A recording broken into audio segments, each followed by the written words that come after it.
up on that point, it's not so much a point from my experience of what I've learned from Assata, but what I've come to reflect on about Assata.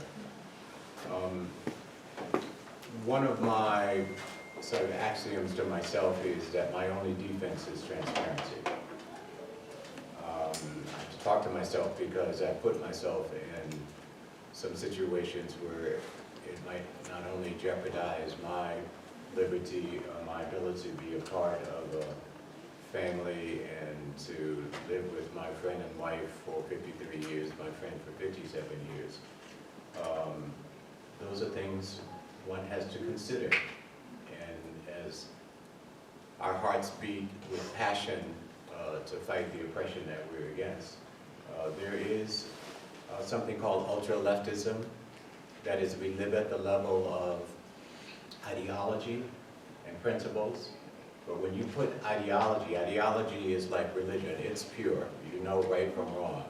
But when you put it on the ground, when you go home and your mother or your daddy or your uncle or your aunt ask you, are you a part of this? What are you doing? It goes every which way, and just an abstract response is not sufficient to keep you grounded or in your workplace or what have you. But I came up for me the idea that my only defense is transparency. When I was a graduate student here at Howard University, I discovered in 1975, when I was asked to come to the National Endowment for the Humanities, I wrote for my Freedom of Information Act. And I received, I don't know, 29, 30, 31 pages. One page from the CIA, that I was being followed here at Howard University. That's the intersection with the Puerto Rican independence movement and so forth and so on. But the point here is that I was unaware in my passion about what the larger consequences would be. Even at times when my wife would kick me under the table and say, well, why are you talking about this in public? Because I was letting the passion of my ideological outlook not really situate itself in the actual circumstance in which we were living. COINTELPRO. I won't go into more detail about that file except to say we are now living in a moment of racialized fascism with an open misogynist and homophobic edge. It's not even an edge, it is the framework. The attack on the National African American Museum at the Smithsonian is the front door to go horizontal against the entire institution, Latinos, women, climate change, and so forth and so on.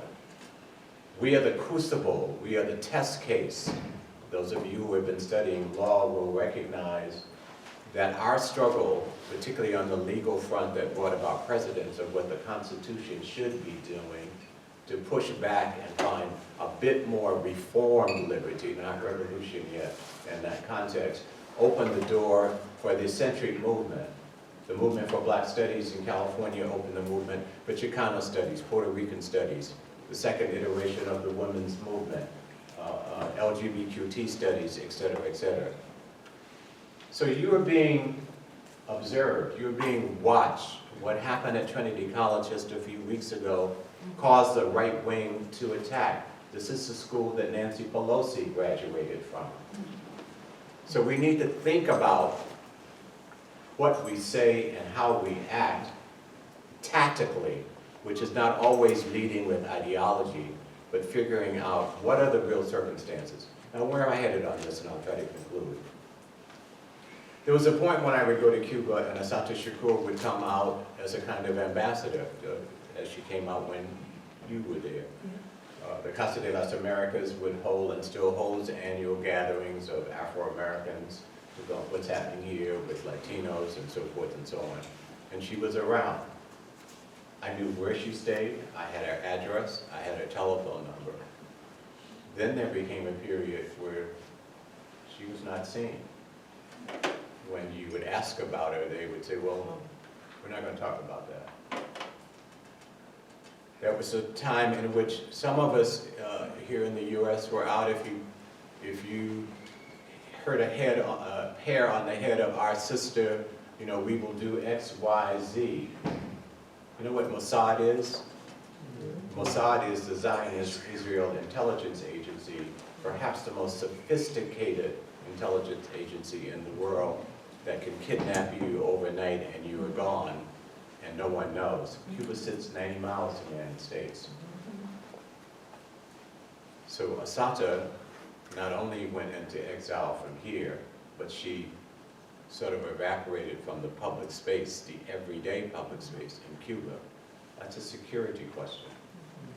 When you talk to Cuban officials saying, well, you know, people are talking, we don't want to talk about that. Why? So we have to be careful of what we draw attention to, what is going to be the outcome. It doesn't mean that we are giving up our ideology, our principles, but it means we are acting as maturely as we possibly can to figure out what is the benefit of saying or doing this at a certain moment. We are in a different COINTELPRO period now, where liberal democracy is gone. So there are no presumptions about what the Constitution says. There are no presumptions about the freedom of speech. This is the dismantling of the liberal democratic state and the administrators. That's almost a direct quote from Steve Bannon. This is a global development of authoritarianism and fascism.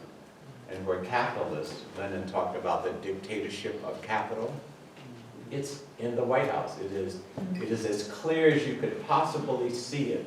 All of the oligarchs are there. They're building ballrooms. They're making crypto deals. All out in the open. No compromise. The Supreme Court has said he can do whatever he wants to do.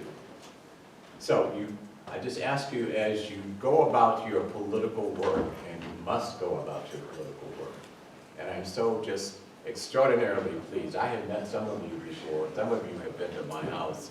When I hear the kinds of topics and work that you all are doing, and just when I think about, wow, I was at Howard University in the graduate school here. I was head of the president of the graduate student council. I was here with some heavyweights, but very few of us were thinking like you all are thinking, particularly these sisters. That's not to put you brothers down, but that's who I've been running into mostly. So I want you to think about that security issue. You will have to, there is no equation of 1 + 1 = 2 here. You will have to think about it in every moment and decide, how do I position myself around my firmest beliefs in this particular context, and when to say what, and when to say, this is, let me be quiet today to speak another day, because we are in a different police state now than we were even. COINTELPRO was a particular focus. We are now in a society-wide, open kind of focus. And so just think about that as you go forward. As I said, my only defense is transparency. But how you handle transparency is a decision that each of you, I ask you, if you haven't begun to think about it, that you begin to think about it in your individual cases. There is no formula that you can do, but you need to think about it. Thanks so much.